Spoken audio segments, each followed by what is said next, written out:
Good morning, everyone. My name's Colm. I'm a senior principal engineer. I've been working at AWS about 12 years. And I'm not a part of our security organization. We have a security org at AWS led by our Chief Information Security Officer, Steve Schmidt. I'm just a developer. I've worked on services like CloudFront and Route 53 and EC2 and ELB and so on. And what I want to try and do today is give you a flavor for what it's like to work on those services and how we integrate security as part of our development process, how we make it a thing we're constantly thinking about. If you ask a member of a security team or a security engineer, what's the most important thing? They're always going to say security, right? They've got this huge, huge vested interest. But I think that's true on the average development team too. Most developers at AWS would say exactly the same thing.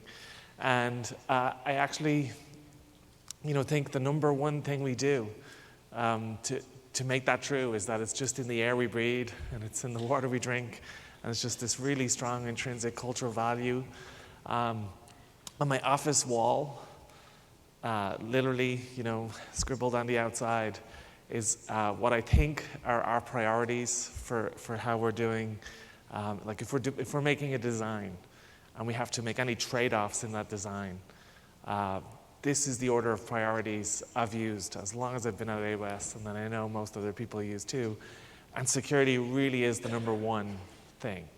Like we really, really mean it. It's not just a platitude that our CEO or CISO say from stages and so on. Like it really is something we're thinking about a lot every single day.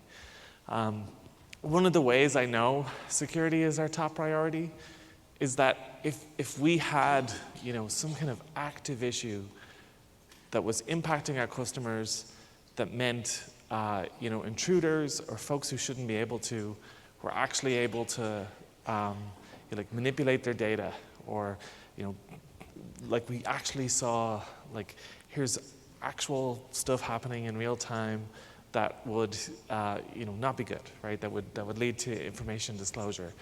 We'd turn it off, right? We would sacrifice availability in that case. Because it's just so, it's such a severe consequence, and no one ever wants to think about things like that. But that's how we really mean it. And security happens at lots of parts in our development process. I'm going to talk about those. But it also happens even really before the development process begins. We like to feel like we're a very customer-focused company. I spend a fair amount of time talking to customers, and that's, they're asking us, we're asking them, what do you think of features we've recently launched? What do you think of services we've recently launched? And what do you want in future services? And by far the most common question that these customers have, right, the thing they want to know is, when am I getting that new feature? Right, that's the most common thing, with customers that we're in previews with, or customers that we have, long enduring conversations with. We explore our roadmap with them, and we pitch new ideas at them, and we ask them, what do you think of this? What would you like? And and then we come back to them and say, yeah, we think we're going to do that. And then they immediately want to know, what's the date? When am I going to get that? Which is fair, makes sense. But even those are most, top asked question, and we'd really love to be able to give them an answer. And we're very, very cautious about giving them answers and giving them firm dates or having anything set in stone. In a lot of ways, it would be better for our business if we just did give them dates, and a lot of other companies do work like that. Even though software development is a bit of an art as well as a science, and estimates are never completely accurate. It is, generally possible if you really set a date and you really mean it. You can often hit it by just adding extra resourcing and, really, really squeezing to get there. But what we know and what's in the back of our heads every time when we get this question is that we might have to drop everything at no notice to handle either an operational or a security event. And that will just add time to our schedules, and things will slip. And we know that that's the top priority. And we know that our number one feature is really the security and availability of our systems. That matters way more than any new functionality we can add. And it really, really, like, it starts there. That's why we're cautious. Even before we start developing anything, we're setting expectations. Because we know when we say we're going to do a feature or a new service, there is going to be a lot of work involved on making sure it's secure. And there's going to be a lot of, and sometimes that's even harder to estimate because you never know what you'll find. And a lot of this, what does it mean at the day-to-day level? I'm going to break this down into a few different ways we tackle this. So I'm going to talk about how we actually promote and reward security as a cultural value. Like I said, that's the number one thing I think achieves great security. I'm going to talk about how we build security into our services, how we also react to new and emerging threats. The security landscape is constantly changing. There's security risks and threats, these days that I never would have imagined when I joined AWS. And obviously everybody has to adapt to those, and we have to be able to cope with them. And I'm going to talk about how we actually handle security incidents. And I'm going to go through how we mitigated the Heartbleed event 5 years ago, because it's a nice, interesting example that I'm allowed to talk about. There's a saying I like from Peter Drucker, who's a management consultant, which is that culture eats strategy for breakfast, right? If you really, really want to do something well, and if you really want to value something, then it's going to be something that just everybody talks about a bit and is clear everybody values, and all of the leaders signal that it's a valuable thing. And nothing beats that, right? You can write down as many times as you want, security is our number one priority, but I don't think that will actually happen unless the leaders and influential people are constantly signaling that and reinforcing it and making tough decisions, like saying, yeah, we will have to defer that feature a bit because we have to do this critical security work. That's not optional, right? That's a really strong cultural signal that work really matters and is really, really valuable. At Amazon, we've got a set of leadership principles. They cover the whole company, not just AWS, where we've boiled down, these little nuggets that we're trying to encourage in ourselves, and a bunch of these are how we get at security. They're really, they directly speak to that. And that's coming like from all the way at the top down, right? If it wasn't that our CEO and CISO didn't really care about this stuff, then I think all the next layers down also wouldn't either. That kind of cultural signal matters. And so a really strong example of that is if I had a security issue reported for one of the services that I work on or one of the teams that I'm a part of, just almost certainly that day, our CEO, Andy Jassy, is going to know. I've sent emails like this myself. Hey, we got this security vulnerability report. A researcher told us that some protocol we're using or some software we might be consuming has this security issue in it, or maybe they found a new issue in an AWS service or something like that. And even at that point, even before we've confirmed it, even before we've really had a sense of whether this is going to be a drop everything or a nothing, we have made that visible and accountable pretty much all the way to the top.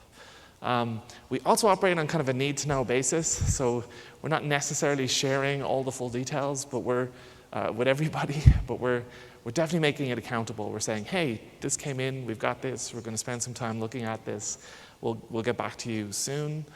They also have a weekly meeting where they're actually looking at any open issues, anything that should be tracked, and making sure that nothing's falling through any cracks and that we're making the right kinds of progress.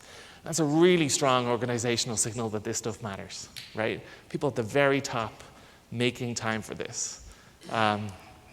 And it's also just a nice operational tool.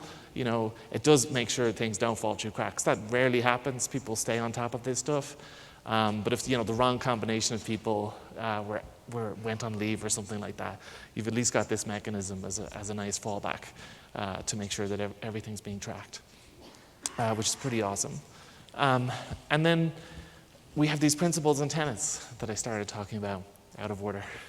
And I think the biggest one that matters here is that at Amazon we have an ownership culture, right? Which means when I build a service, or as a team, we fully own that service as a business, as something to operate, as something to keep online, but also something to keep secure, right? And this is incredibly valuable for a security response, because there's no ambiguity about this. We have a security org and security teams, and they help us a lot with security. I'm going to talk about that, but it's not their primary job to fix security issues. That's not how this works, right?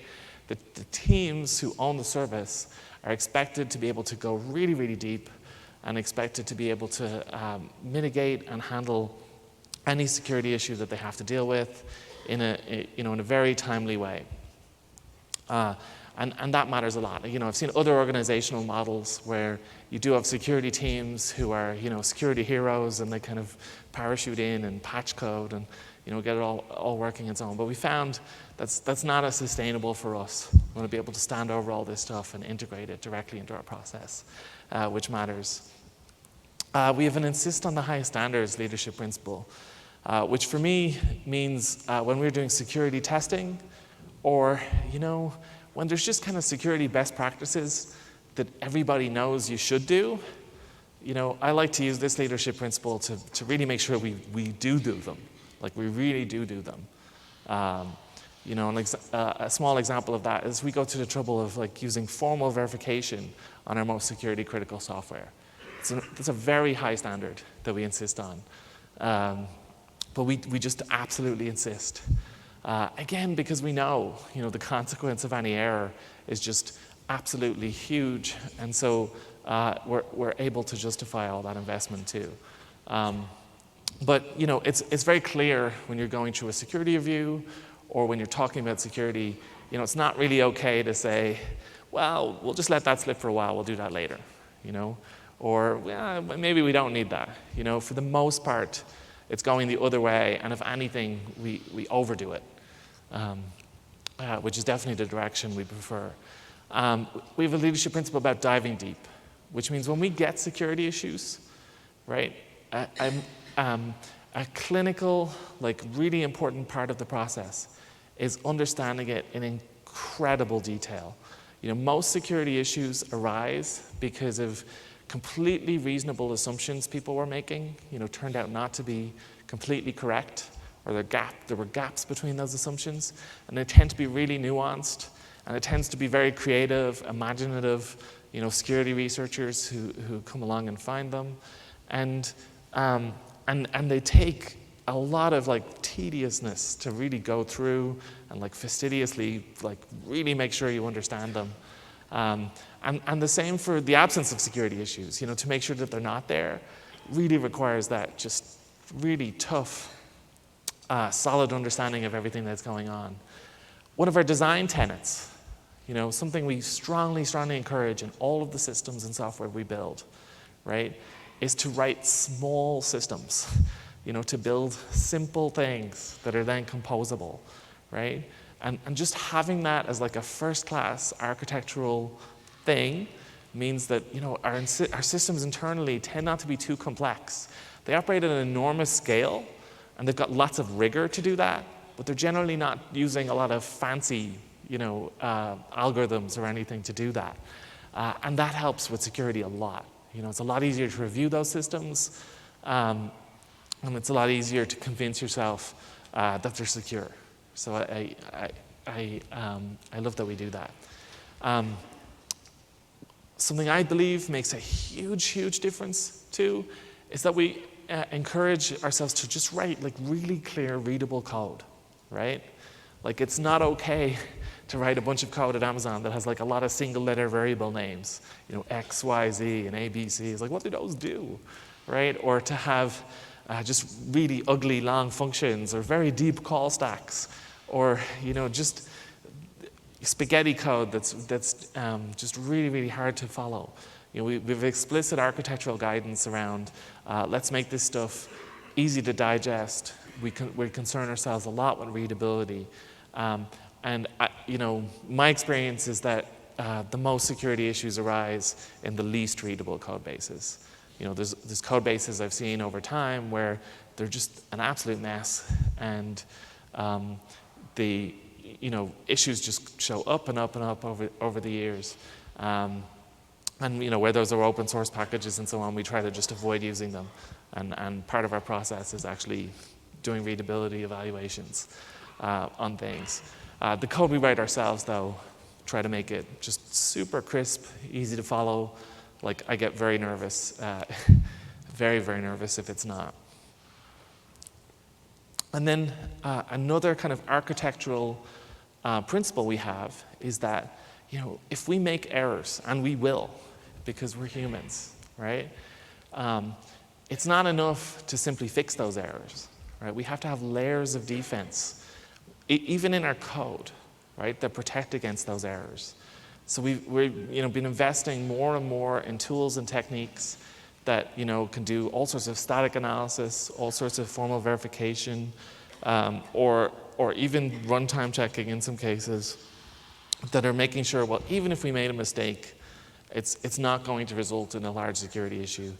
A simple example is memory safety, right? Designing memory safety into the architectures or programming languages that we use. And therefore, if we make any kind of bug that would lead to accessing memory that shouldn't, well, the other layer just won't allow that, which is awesome. And then the last kind of principle I wanted to cover is that we encourage teams to be technically fearless. And what we mean by that, right, is we want teams to be able to take risks. Right? We want teams to be able to push boundaries.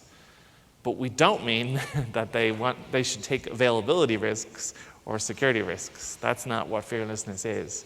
What fearlessness is saying nobody on the team is afraid, right? They always feel free to raise doubts, to be self-critical, to have concerns, and to be able to raise those and feel heard and seen, and for the team to work in this collegial way to well, how do we address that concern, right? Because if you've got an unhealthy team dynamic with a lot of fear or shaming and blaming, that's just not good. Stuff gets swept under rugs, It's just not. It's just not what you want. So we always want people able to speak up and talk about risks that they suspect or identify, and then we address them with professionalism, right? We'll try to make data-driven decisions. We'll try to really dive in and say, well, is that risk founded or not? What are the consequences? What do we need to do about it? But really, really healthy atmosphere, I think, matters a lot. So I think there's 3 pillars to how we tackle and integrate security, right, directly into our development process. One pillar is policy, right? So we have written down security policies that are kind of the rules of the road for certain things, and we have processes and mechanisms that we apply, like security reviews, and we have tools. We've built tools that make things a bit easier, and so I work on cryptography. We have a cryptography policy that says, here's the algorithms you're allowed to use. Here's the options you can enable in different regions and so on. Like, we have slightly different rules in GovCloud, where our customers expect, FIPS mode encryption and so on. Slightly different rules in certain countries, which have different rules around different encryption algorithms and so on. And that's all written down. That stuff belongs in a policy. Or we might have another security policy around access control. Who can log into a system and when, which is basically nobody and almost never. But that's written down in a security policy somewhere. And those policies, you can go search and look at them, and if you're building something, you can read them. But they're also reviewed as part of security processes like security reviews. So if you're building something new and you're going through a security review, your security reviewer will make sure you're applying all those policies. But the real secret of success is that we integrate all those lessons directly into our tools so that nobody has to read that stuff, right? We don't want to have a primarily bureaucratic approach. We want to have a primarily automated and integrated approach. So these 3 pillars, I think, break down in kind of levels of importance for me at least. Policy matters, you have to have it, you need those rules, but that's not something I'm interfacing with a lot, maybe a few times a year. Security processes, like reviews, I'm going through a fair bit, but tools are what are saving me every single day, integrating these best practices into our defaults. And that's how we build this stuff into our services. That's the real secret sauce. Other examples of security policies we have, just how certain kinds of information can be handled, where it can be, what the encryption standards, compliance standards, all sorts of stuff like that. Our security org maintains these. They keep them up to date over time. I'm very, very glad that they do. So the security review process, that's probably our kind of biggest active security process. Anytime I begin development on a new feature or a new service, we engage the security org, and they assign one or more security reviewers who, in general, will kind of become our buddies. We have kind of a V-team, pairing system where they don't just show up for a few meetings, but they're kind of disclosed on what we're building, why, here's our high-level design, all that kind of stuff, and they kind of stick with it for the duration of the thing. Ideally, sometimes people come and go, and we have to hand off the baton and so on, but that's the ideal model. That's our kind of default. We also do point-in-time reviews sometimes. If something's quite small, we'll maybe just engage a security reviewer, and they'll help us and they'll facilitate grabbing some experts in. Security reviewers, they're security engineers for the most part. They are world-class experts in some sense. We've a very high hiring bar, and they're great engineers. But nobody could possibly be a world-class expert on every single topic. So they also act as facilitators, and they use our network to pull in the right people and see, who should take a look at this. How do we all convince ourselves that it's correct? As I said, you do this kind of at the beginning, and that's by far the best way to do it, to completely integrate into your development process. It doesn't tend to happen, except sometimes when we make acquisitions and so on, and we have different companies that get integrated into AWS. But in theory, if you didn't do a security review, you won't be allowed to launch. Our security team owns a final gate on whether something can actually launch. Their explicit approval is required, and basically nobody who builds a service reports into that org. So that's some really strong, accountability with the right incentives, and I've seen them do it. I've seen them hold up things until they were very comfortable with it, which is good. That's what we want. I'm very glad they have that power. If you're building something that's exposed on a network or exposed to untrusted input, we're doing an API or a protocol or a storage system. We'll also generally do penetration testing. Teams will do some themselves. More and more, we're doing adaptive fuzzing as well, as just part of ordinary development that a team will be doing. But a security review will often engage either our internal pen testing team or engage some vendors that we work with out there who specialize on pen testing. And I love this. It's pretty cool. I was working on a project this year that spanned about 5 different organizations in 5 different countries. It was quite a big project across AWS. Had challenges to coordinate when you've got that many teams. But we decided we would need to do some penetration testing as part of this project. And I went to the security team, and I was expecting, oh, you're going to have to wait a few months. We're really busy, and so on. But they actually at this point do it so often that they've become really well resourced for this. And it was no trouble at all. They were able to give me 2 weeks of incredibly good pen testing. They found issues, thankfully not security issues, but they did find that the API we built was a little inconsistent and sometimes returning different error codes. And it actually had all sorts of value for us beyond just looking for security issues. I love that we do this. We have the automated reasoning group at AWS. And this is a group that's kind of 50-50 between software development engineers and academics.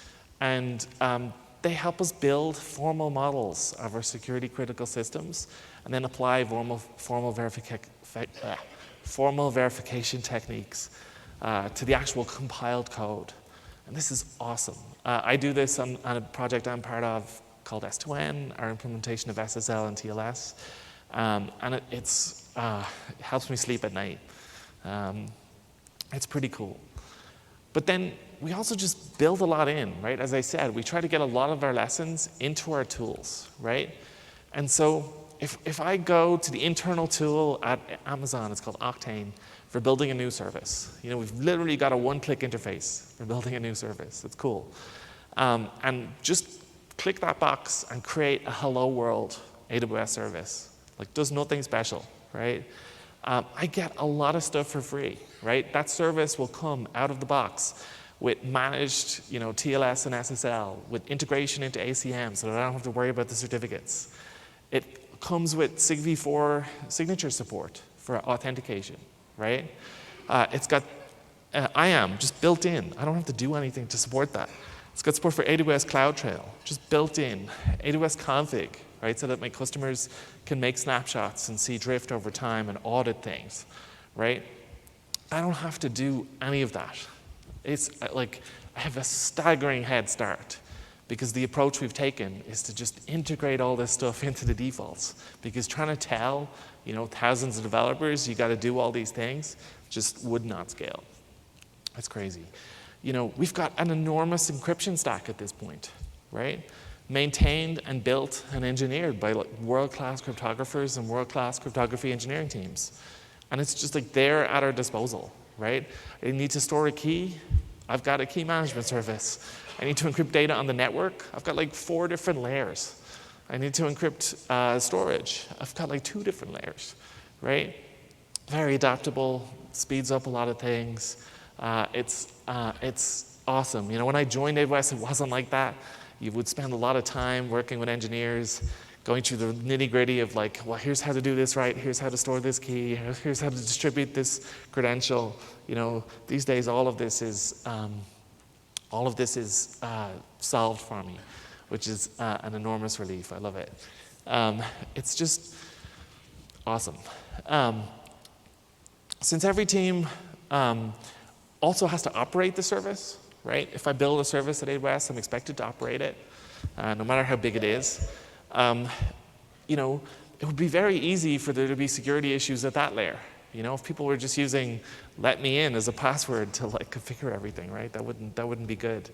But our security org has actually built lots of internal tooling for helping me manage things. We've got this great internal system that integrates with our corporate credentials that basically lets me get into the AWS console and launch things, from building test stacks. I don't even know what the underlying AWS credentials for that account are. I don't need access to them. It's amazing. And they've built systems which help us achieve our goal of nobody needing to log into any boxes. They help with the automation of all that, and really invest in those spaces so that we don't have teams just building dumb shell scripts that are logging into everything or something like that, where obvious security issues could arise. It's pretty cool. That's how we build stuff in. But how do we react to new things that are coming along all the time? I don't have a great cheat for this. I don't have any magic. I think the main thing that we do is really try to hire like genuine world-class experts in these spaces. And it tends to be really, really important, right? We need to have folks who are networked and are in those kind of cliques and cabals of like security communities who are in the know and are, you know, when new security threats emerge, those folks get notified. And that's mostly not because they work at Amazon, that's because of their personal reputations, right? That's because other folks in that security community know, this person really knows what they're doing, I want their help on this, right? Which in turn means we can help with that, make sure everything is right, and ultimately our customers benefit too. We've got all sorts of examples for this. You know, on the cryptography side, we've got a world-class cryptography engineering team, you know, developing new encryption modes. We released one this week called Scram. Shai Guran, who works at AWS, released Civ. Earlier this year, Shai actually as well, Shai and Nir found a problem in the TLS 1.3 protocol. They actually found a gap in the security proofs, which had evaded a lot of people, including myself. It's pretty awesome.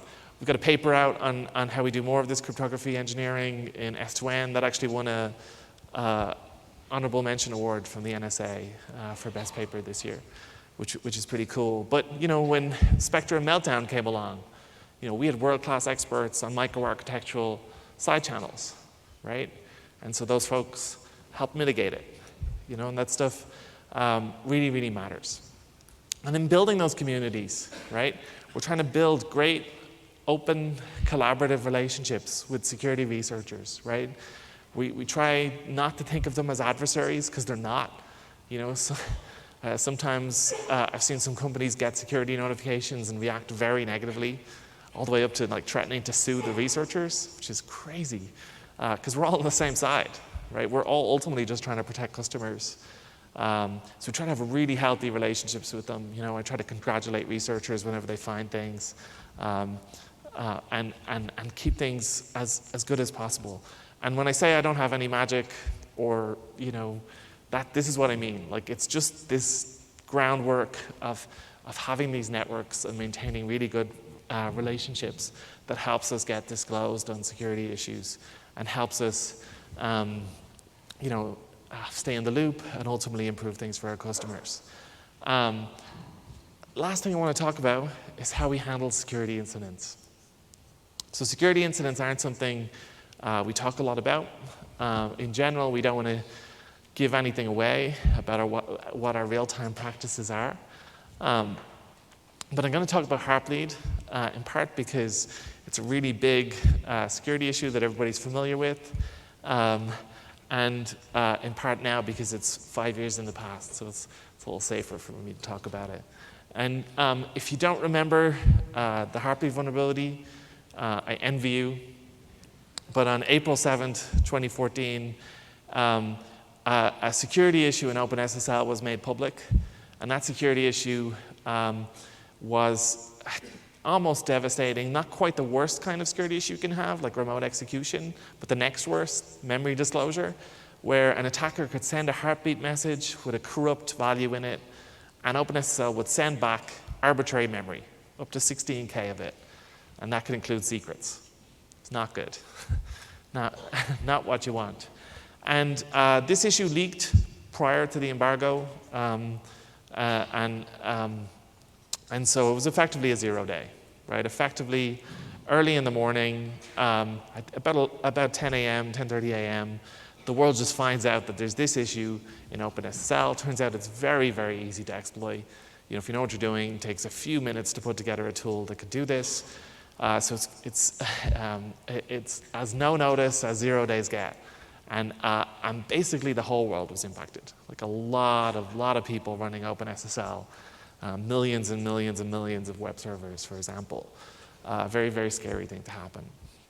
And so by about 11 a.m. that morning, we had activated our emergency response process, which we run at Amazon using conference calls. So we had a conference call up. We had a call leader on that call. And we had engaged like our top security and SSL and cryptography people, and we're like, okay, this just happened. We just got notice of this. Customers are starting to ask us about this. What are we doing? Like, how are we going to handle this event? Pretty quickly, by noon, we had decided that this issue would merit an emergency deployment and that we would be doing one. Like that day, we would be upgrading OpenSSL across the entire company. Obviously unplanned, wasn't something we were planning on spending our week doing. And we immediately froze all deployments across Amazon. So we actually have that capability. We have a centralized deployment system, and it does have a lever for this, which we actually mostly use for operational events, power failures, that kind of stuff. But we used it here too because we figured, okay, we're going to be asking every team at the company to deploy their systems, to take an update. Let's freeze everything as it is. Let's minimize all risk. Let's just keep things as stable as we possibly can before we go in and perturb everything. By the early afternoon, we had prepared our own patch for Heartbleed, and we actually prepared this independently of getting anything from OpenSSL. They hadn't released their own patch yet. They did release a patch around about the same time. Theirs was about, I think, 64 lines long or so, and had included just some other small fixes, because they essentially just released, like, here's the head of our internal security branch. We didn't want to do that. We didn't want to take a patch like that. We figured if we were going to do this emergency update, we wanted to minimize risk as much as possible, keep everything as similar as possible. So our patch was 2 lines. We want to have as much confidence as possible. With that 2-line patch, we started new OpenSSL builds for all of our platforms, and we basically, paged and engaged every team at Amazon and said, okay, everybody, we got to get this out. And we literally did millions of deployments in that day, and finished by about 2 a.m., including major, huge services that have a lot of endpoints. This was not a small amount of work. And the teams pulled it off without impact, which is absolutely staggering. I'm very, very proud of that. Between this day itself, engaging that emergency lever to freeze all deployments, and then the subsequent follow-up work for the next few days, pretty much the average team at AWS or Amazon lost about 3 days due to this issue, right? And so everybody's schedules or whatever slipped by 3 days. And this was done no notice. There wasn't really any need to discuss that. When we were on the call, we literally said, okay, we're just going to freeze all deployments. At that point, the call leader does send an email up to our executive team to let them know, who in theory, I guess, could veto it, who could come back and say, no, you're crazy. But nobody questioned it. There were no doubts. Everybody knew that this was the right thing to do. I don't really know that there's a scientific way to measure the business impact of 3 days of schedule slip across an entity as large as AWS, but I'm sure it's measured in millions of dollars, right? But everybody just kind of knew. They had that intrinsic cultural setting to do it. And the mitigations didn't stop there, right? So we'd patched all of our own stuff. The next day, we decided to do something we don't normally do, which is that we started scanning customer instances to see if they were vulnerable to Heartbleed, because we knew a lot of customers would be impacted, and some wouldn't necessarily have the means to know that they were impacted. So we started scanning everything and sending them emails. Those emails did a pretty good job, actually. Within about 2 weeks, we saw 98% of those endpoints get upgraded, which is very, very fast for a security issue. Customers did a great job, too. But we had some customers stuck in some just really tough spots. We had a customer who was running an application, and it used OpenSSL. It was vulnerable to Heartbleed. But the vendor who had given them this application was basically no longer in business. So this was kind of a legacy application. They didn't have anybody they could get patches or fixes from. And they knew they were in this situation. They already had a plan to get off this application, but it was just kind of one of those unfortunate things that, the company had kind of gone bankrupt without much notice, and it wasn't something they could really plan for. And now they were really caught in a really tough spot. Now they're vulnerable to a security issue with no way to update it. And they came to us and said, is there anything you can do? And so our team, we actually started building a firewall module for them, right? And we wrote a net filter module for Linux, basically overnight, that inserts itself into IP tables and scans the TLS session, like tracks the TLS state machine so that it can find where a heartbeat request is. You can actually do that even though it's encrypted. There's just enough in the plain text that you can tell this is a heartbeat request, and dropped all connections with a heartbeat request in it. And they were able to put that in the kernel, and they were mitigated. It's kind of a crazy thing to do. But from there, we figured, okay, we've built an SSL state machine. That wasn't too hard. Why don't we take it a bit further, and decided to fund our own implementation of SSL and TLS. That project started days after Heartbleed. And that response continues to this day. We're 5 years into S2N. It's very well funded. We've got lots of people working on it, lots of features. Pretty much all our major services run it.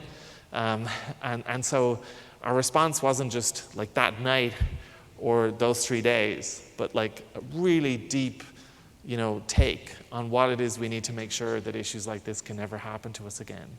And again, like this was funded and initiated like completely outside of our normal planning cycle, but just because of those cultural understandings that I spoke about at the beginning, like nobody questioned it. It wasn't, it was kind of easily understood that this would be the right thing to do. Hopefully, just by talking through all of that, you get a flavor for what the kind of air we breathe is like, and just how important security is to the average development team, that it's not a platitude. If you take nothing else away, I do hope you take that away. That's all I had, but before I finish, this is the last session on the last day in this room, and I'd love to thank everybody who supports all this. Like, there's folks on sound and cameras, and all the folks who let us in have been working hard all week, and it'd be great if we could give them a round of applause, because they don't get very many.